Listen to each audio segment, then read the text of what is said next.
side rather than just jumping into another team. I wanted to work with different people and do something different. And obviously the only way I could do that was because of all the contacts I'd made over 18 years. And there was one thing that's clear. I didn't want to use my name because I think the majority of people wouldn't buy anything with my name on it because I'm a bit like Marmite.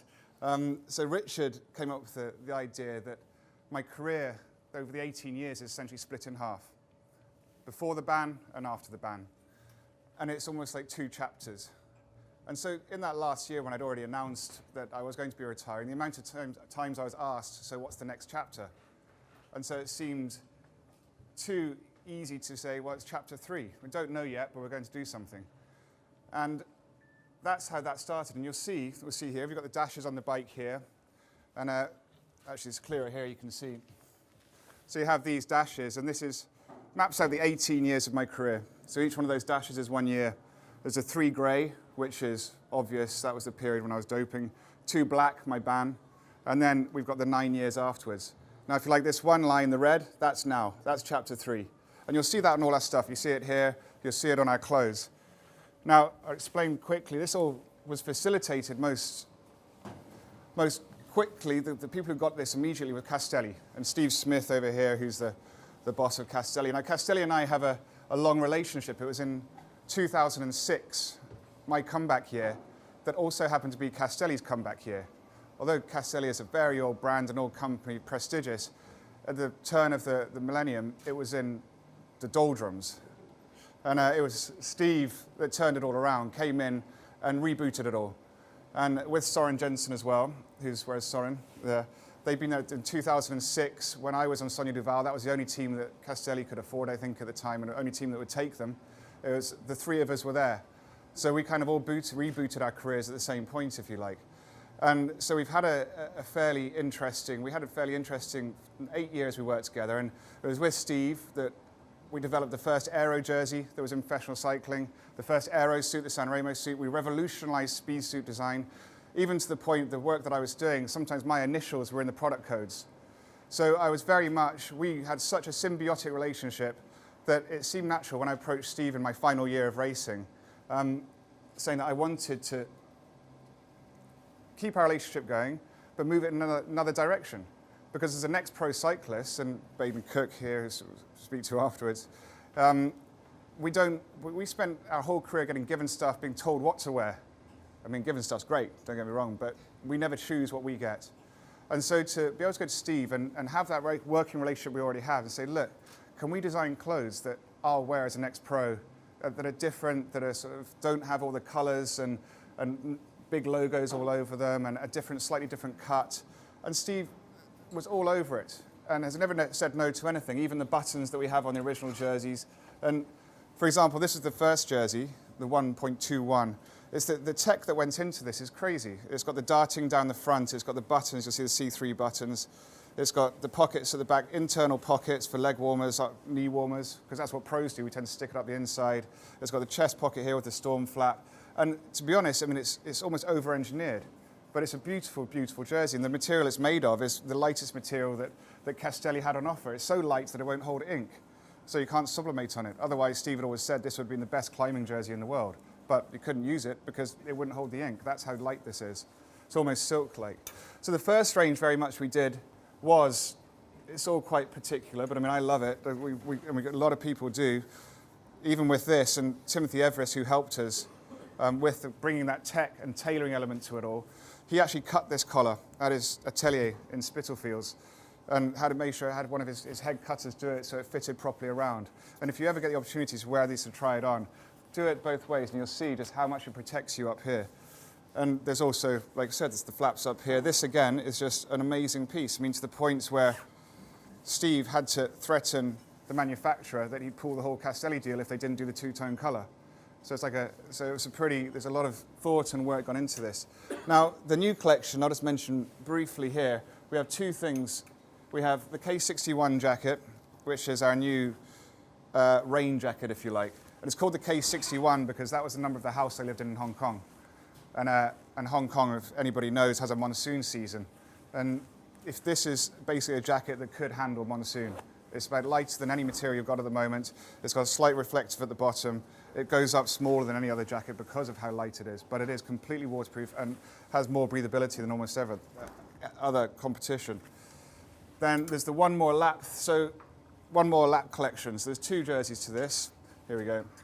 And this comes from the fact that this is almost like our couture line. This is our very top-end product. We wanted something else that was a very classic shape and design. And there's a picture in the Castelli office, a picture of Greg LeMond.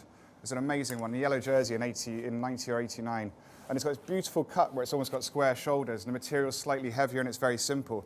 And that's very much what this jersey was based on. And you can see, and we called it, you'll see there's a slight graphical element on the arm there. And that comes from this. This was a design by Richard, which, because it was a classic cut we wanted to do, we had to find a name for it. So we decided the queen of the classics is Paris-Roubaix. So, and I, in my final year, after 18 years pro, decided I'd tackle Paris-Roubaix and actually try and finish it for the first time, which was my sole mission that day. But I got to the velodrome, did the lap of honor, stopped, all the photographs, drinking my can of Fanta, getting a kiss from my wife. And then about 2 minutes, 3 minutes in, I got a pat on my shoulder, again from my wife, as I was still soaking up the glory, saying, "You got one more lap to do." And it was probably one of the most embarrassing situations of my life, which basically sums up my final year racing, to be honest. So this collection is the One More Lap collection. And so it's you'll see this a little part. So this is a graphical design of the finish line at Roubaix. That's the finish line there. There's the Côte d'Azur down there. It's quite abstract and magnified. Then the new product we've got coming out, which is my personal favorite, is the jersey jacket. This is, it's almost like a 1980s tube diving jacket. It's actually 3 layers of material bonded together with foam in there. So it holds this incredible shape. You'll see pictures of it up there. Got these big creases here. But what's amazing about it is if you just wear an undershirt underneath, from temperatures from about 8 degrees, probably about 5 to 20 degrees it can cope with. It's got slight wind protection, it's got massive breathability. It's almost, in my opinion, it's almost like the new Gabba. It's phenomenal. It's got a beautiful cut on the collar here, and also on the sleeve. This is I mean, it looks bonkers when you got it on, but it is, try it on. If you come over here, try it on. So that was Castelli, and the thing is we designed all this kit, and I didn't have a bike to ride, because I still have my Cervelo team bikes, which I was sick of, to be honest. And around that time, it was Baden Cook called me up and said, "What are you doing bikes, Dave?" And I was like, "I got nothing at the moment, team bikes." He said, "Well, I've just bought a company called Factor. I'm co-owner of a bike company now." And I was like, "I've never heard of them." And he's like, "Yeah, you must have done. They did all this prototype stuff a few years ago." He sent me pictures and he said, "Will you help us develop, move it on?" Because at the time it wasn't UCI legal, the original Factor that they bought. The original Factor was from a British company. It's up towards Nottingham, was it, or Norfolk? Yeah, BF1 Systems, and they designed this super bike, I think it was in 2010, and it went for like £30,000 or something. They had this relationship with Aston Martin. It was really a pure concept bike. Now the brand was really cool. They didn't really develop it. They didn't turn it into a racing bike. They just kept it there at that sort of that level. So Baden took it over and was determined to make it into a UCI legal bike. Now for example, I had last year when I had the original prototype, there was a stem on it I couldn't get low enough. He turned around in a month, a factory, Baden Cook and me, who've been behind the racing, behind the geometry and the design of it, because we have 32 years accumulated knowledge in racing. We wanted to make a bike that we'd ride and that also would be a sort of super bike. So a lot of these bikes in the past, they've made them very much too, and this is no critique, more to the rich client. They've had too high at the front end, the geometry has been quite lazy. This is set up to be raced on, but it is comfortable. I mean, it's amazing the design of it. If you come over here and look at all the engineering down here, the engineering is very complex, but it is, for me, probably the best bike I've ever ridden, which is quite strange now because I can barely get to go 30 kilometers an hour, but it looks cool at cafes. So the thing is with, if you like, the Castelli and Factor, it's very much a case of you're going places with that. You leave your house, you go out, you have a coffee stop, maybe. Then you carry on. It's all about the speed. It's moving the whole time. But there was something else that's happened to me since I retired, was the fact that cycling, I don't need to be going places so often anymore. I can stop and start. So it was at a lunch last May that I met Will Butler Adams, CEO of they were making 4,000 bikes a year. They're making nearly 50,000 bikes a year in-house. But if going around the factory was amazing because you're seeing the almost artisan work on a massive factory scale. The skill that was involved in manufacturing these bikes, each one is stamped by the welder who does it, the brazier. The brazing, as he said, Will explain to me, when he took it over, there were 4 brazers and they were making about 4,000 bikes a year. Now there's 40, 45 brazers, they're making 45, 50,000 bikes a year. So these are still handmade bikes, and they train their brazers in-house. So these are things I didn't even know about the Brompton. And so Will said, well, look, why don't you do the Brompton World Championships? I was like, what? I didn't even know what that was. And foolishly, I said yes, and even, I don't know, brutally, Will Butler Adams fulfilled his side of the deal and delivered a bike to my mum's house 2 days before the Brompton World Championships in August. That's got the mud guards on. It's the fully spec'd out sort of normal Brompton. The next one along was the one that I said, well, can you change it slightly? Can you lose all the extras? And can you put titanium fork, titanium rear end, different saddle, different grips, and started to feel better. And then the next iteration is this last one here, you'll see, was one that were, again, virtually the same, but we changed it to 2-speed. And then that was a model that's ended up being this final version that's here, is our kind of latest prototype, if you like. And what we're trying to do with it is turn it into more of a street bike. So I think many of the people in here will remember BMXing, remember how much fun they had used to doing that.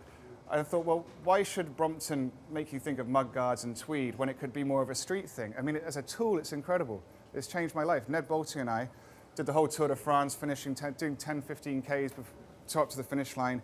We even did a 55K day over Col de Balèze by complete mistake.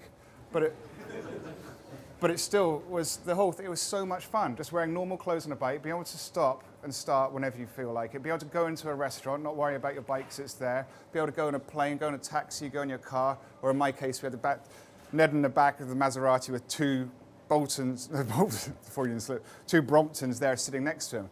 And that was our kind of mode of transport. And if there's something, the difference between this bike, which is going places, this is finding places.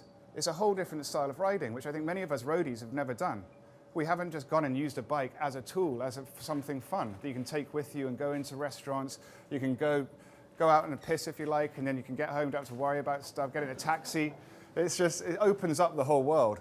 And so Brompton really is, I thought it's such a nice kind of correlation. It's, if you like, these 2 bikes are at the opposite end of the scale, but both what we could do. And I said I'd found this picture of Mike Hawthorne, and because Tim Everest is a bit of a petrol head like me as well, a cyclist and petrol head. And I said, I found this picture of Mike Hawthorne in a sort of Harrington-style jacket wearing a bow tie. And he's like, yeah, I know exact one. I said, do you think we could make something like that? And he was like, for sure. And so that's what this jacket was here, this one that's up here. We've made it into, with the Brompton bicycles, made it into a sort of 50s racing jacket. And it's actually reversible. And so we thought, well, wouldn't it be nice now to Chapter 3 to graduate out into doing something like that, something that is not cycling, because this isn't a commuter's jacket, you can wear it anywhere. This is one of the iterations, we've got them up around the room. And that would be the first thing that we do as Chapter 3 as our own product. That's not a collaboration, that was a Chapter 3 jacket. Because we think that by doing that, by keeping this always fluid and moving, rather than always just being the ultra high performance, best cycling clothing in the world, the best bike in the world, we also work with Brompton and we do cool stuff, interesting stuff off the wall, which means that we can never be pigeonholed. And so this jacket really is the first step for us moving forward as a brand and a company. And that's with Rahul and Tim Everest, who are the brains behind that. So yeah, that's really where we are at the moment, Chapter 3. But if you have any questions about this bike, there's Astrid, there's Scott, there's Baden, and there's Castelli, obviously there's Steve and Soren, and Richard Mardell, who's a distributor of Castelli in the UK. Brompton, it's got Ross Hawke, got Will Butler Adams here, the big man. And then the jacket, that's us. So anyway, I hope that explains a bit better where Chapter 3 is and where we want to be going. And I hope you all have a good rest of the day and can remain standing for the Rouleur Classic at this rate. Okay. Thank you.